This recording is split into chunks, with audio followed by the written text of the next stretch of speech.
Hi, I'm Amanda Whittington, and I'm a team lead here at TopSpot.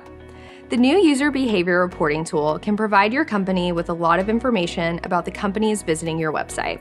The search capability gives you several attributes to sort your information by, which gives you more control over your data.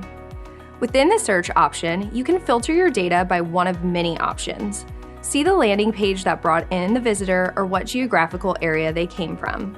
If you are interested in working with specific industries, you can filter by service provider to identify any trends among visitors from that industry. See what they are viewing or searching for on your website, and then create or refine your content to meet those needs. Clicking on the columns feature allows you to select the information you want to view in this dashboard.